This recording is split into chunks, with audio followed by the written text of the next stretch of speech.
أعوذ بالله من الشيطان الرجيم. بسم الله الرحمن الرحيم. الحمد لله رب العالمين،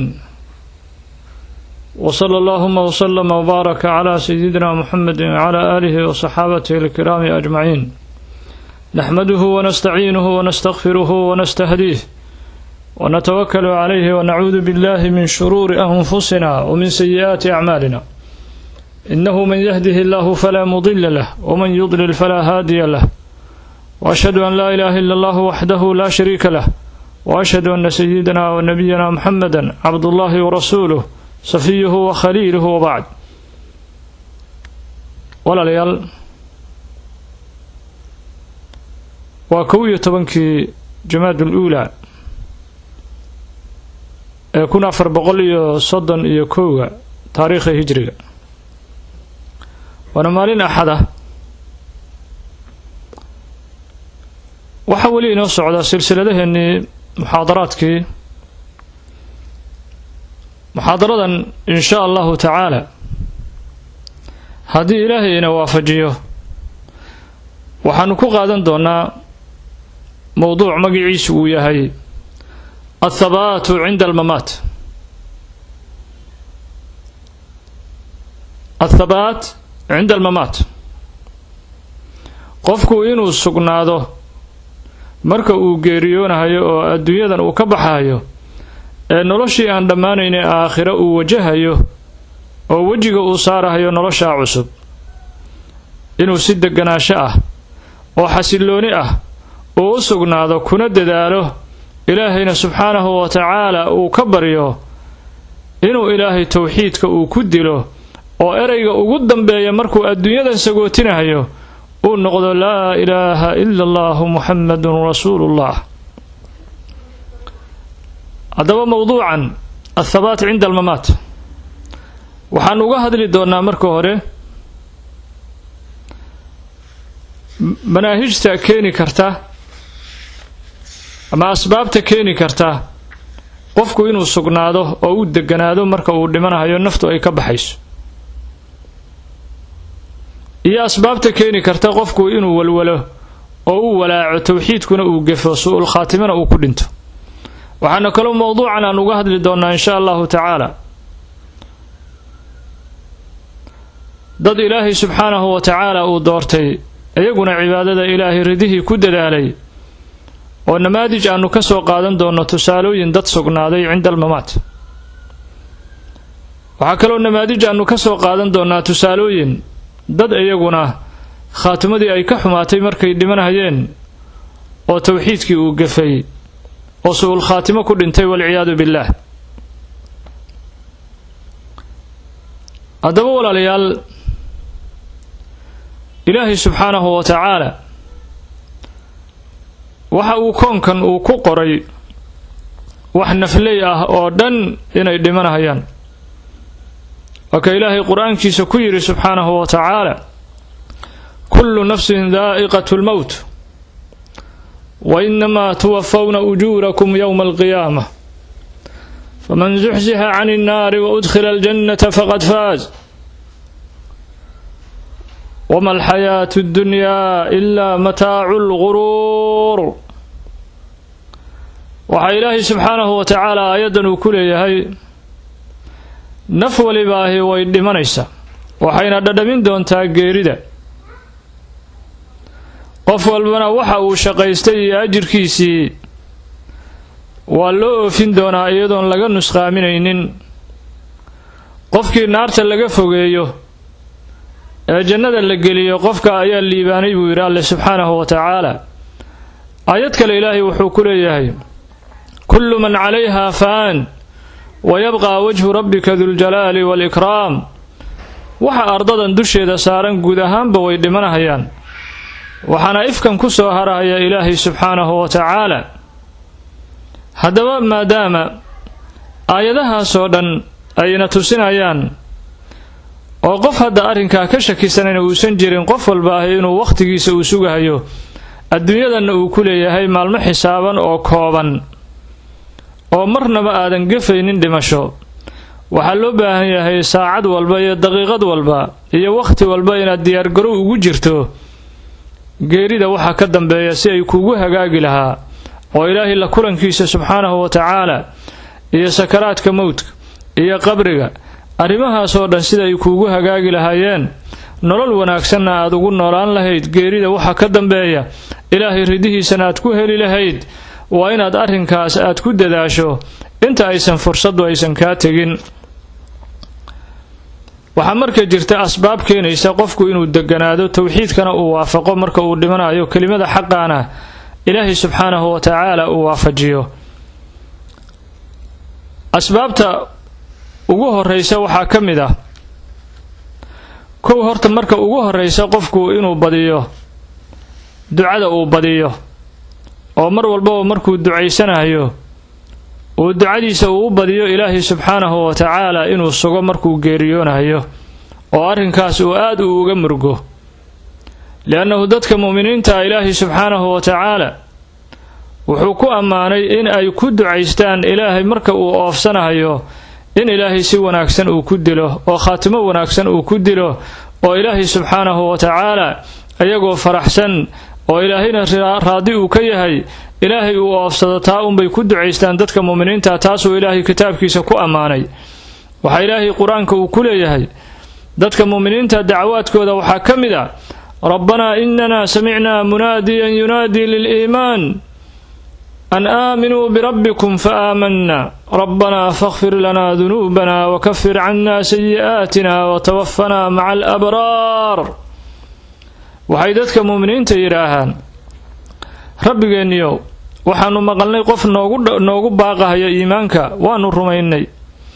إلهو دنبيني نوداف حماتدين نغا أستر إلهو مركانو دمانا إنو دتك باريالك سيدي أدنتان ilaahu sida dadka baariga kuu noqday siday u dhintaan ilaahu nafta inagana nooga qaad oo noo dil oo si wanaagsan oo maaragtaa ilaahay ridihiisa aad raadi ka tahay tawxiidkaaga aanu ku dhimanayno ilaahu nagu dil ayay ku ducaystaan waa ka nabiyullaahi yuusuf calayhi salaatu wasalaam wuxuu leeyahay isagoo weydiisanaya alla inuu sugo marka uu dhimanayo rabbi qad aataytanii min almulk وعلمتني من تأويل الأحاديث فاضل السماوات والأرض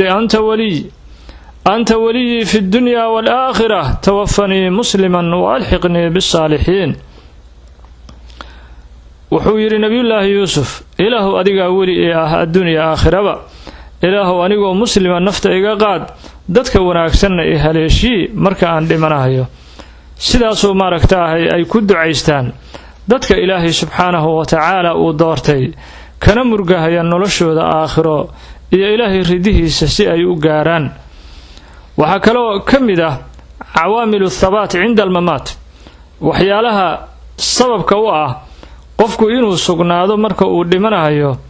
asbaabta keenaysa waxaa ka mid ah thaaniyan alacmaalu saalixa acmaasha saalixaadka qofku inuu ku dadaalo oo qofku marba haddii uu camalka saalixa uu ku dadaalo oo uu cibaado badan yahay oo uu diyaargarow badan yahay oo mawdku intuusan ku dhicin mar walbaba uu u diyaargaroobayo oo saacad walba iyo daqiiqad walba uu ka fekerayo qabrigiisii iyo geeridiisii iyo wuxuu siduu ilaahay kula kulmi lahaa subxaanahu wa tacaala waxaa qofkaasi ay u badan tahay in isagana ilaahay uu waafajiyo inuu sugnaado markuu dhimanayo tawxiidkana uu ku dhawaaqo ilaahayna subxaanahu wa tacaala uu ku dilo khaatimo wanaagsan liannahu walaalayaal acmaasha saalixaadka ah qofku hadduu carabkiisa uu baro oo jirkiisa uu baro qof walibaahi wuxuu ku dhimanayaa waxa uu jeclaa ayaa ka soo ifbaxaya markuu dhimanayo walidaalika qofku hadduu dikriga ilaahay jeclaa oo markuu adduunyada uu ku noolaa mar walbaba carabkiisa uu ku dhaqdhaqaajin jiray xuska eebbe subxaanahu wa tacaala oo mar walbaba carabkiisa uuga caado yeeli jiray tawxiidka takbiirta iyo salliga nabiga sala allahu wasalam calayh iyo qiraa'atu alqur'aani alkariim iyo qiraa'atu alcilmi annaafic iyo arrimahaas wanaagsan haddii markii hore uu qalbigiisu uu la qabsaday jirkiisu uu la qabsaday carabkiisu uu la qabsaday hadhow marka uu sakaraadku ku soo dego oo qofku caqligu galabgalab uu ka noqdo oo indhuhu ay taagmaan oo nolosha cusub uu gelayo oo qofku uu ka naxsan yahay xilligaas ilaahay subxaanahu wa tacaala wuxuu waafajinayaa tawxiidka oo jirku wuxuu bartay qalbiguna uu bartay uunbuu ku dhawaaqi doonaa qofku. laakiin qofku haddii maaragtaahay markii ugu horraysay uu munkarka iyo dembiga iyo qalbigiisa uu ka buuxiyey adduunyo iyo shahawaadka jacaylkeeda waxa uu ku dhiman doonaa uun walciyaadu billaah isagoo shahawaad iyo adduunyo iyo munkar ku hadlahaya oo ku hadaaqahaya uunbuu maaragtaahay ku dhiman doonaa. qof walbana waxa qalbigiisu jeclaa carabkiisuna u badnaan jiray uunbuu ku dhawaaqi doonaa markuu dhimanahayo. walidaalika ibnuljawsi waxa uu ku sheegay kitaab uu ugu magac daray athabaat cinda almamaat. wuxuu ku sheegay waxaa jiri jiray ninkaasi marka gabar ayuu jeclaaday. marka gabadhii iyadoo jid maraysa waa gabar magaalada ku cusub ayay ahayde waxay ku tiri ayna alxamaamu lminjaab, walaalow magaalada waan ku cusubahaye aawey musqushaan doonahayaa xamaamka, meelaha musqulaha laga galo aawey. marka ninkii gabadhii shaydaan ayaa u qurxiyey, qalbiga ayay uga dhacday. wuxuu yidhi soo bax anigaa ku geynahaya jidka xamaamka ama jidka musqulaha loo maro. marka siduu u soo waday wuxuu keenay ninkii gurigiisii uu soo geliyey, qolkiisii gabadhii intuu yidhi halkana musqulaha gal, qolkiisii uu soo geliyey. markuu qolkii soo geliyey ayuu albaabka hoos ka xirtay. markaasuu wuxuu yidhi halkan ka bixi maysid ilaa aan kaa sinaysto walciyaadu billaah. gabar caqli badan ayay ahayde waxay tidhi adigoo kale waan ku doonahayay, aad ayaanu ugu faraxsanahay hawshan, laakiin waan daallanahaye dee suuqa aan nooga soo raadi, waxaanu cunno iyo waxaanu cabno suuqa inooga soo raadi. ninkii isagoo faraxsan uu guriga ka baxay, albaabkana ma uusan xirinin. markuu guriga ka baxay ayay gabadhiina iska baxday. marka ninkii shahwadii iyo munkarkaas iyo foolxumadaas iyo munkaraadka jacaylkoodii ayaa qalbigiisii ku dhacay. gabadhii suuradeedii iyo wejigeedii iyo cawradeedii ayaa qalbiga uga dhacay. dikrigii ilaahay subxaanahu wa tacaala iyo qabrigiisii, maxabadii ilaahay iyo maxabadii rasuulka sala allahu wasalam calayhi, booskii ilaahay rasuulkiis uu gelin lahaa, uu ka jeclaan lahaa, wuxuu geliyey gabadha iyo munkarkaa ay jacaylkoodii ayuu geliyey qalbigiisii. meeshii laga doonayay inuu dikriga ilaahay iyo ilaahay jacaylkiisa uu geliyey rasuulka jacaylkiisa qalbigiisa. waxaa dhacday markii ninkii maalmo kabacdi uu xanuunsaday. markuu xanuunsanahayay ilaa qof walba wixii qalbiga uga taagnaayay wuxuu ugu jeclaa adduunyada ayuu ku hadaaqiye wuxuu ku dhawaaqay gabay. isagoo gabyahaya ayaa naftii ka baxday. gabaygaasina wuxuu ahaa yaa rubba qaa'ilatin waqad tacibat, yaa rubba qaa'ilatin yowman waqad tacibat, kayfa atariiqu ilaa xamaamin min jaabi. wuxuu yidhi alla midii dhahaysay xamaamkii aaway, gabadhii dhahaysay alla gabadhii yaa arkay, alla gabadhii yaa arkay maalinta ay dhahaysay xamaamkii musqusha itusiyaa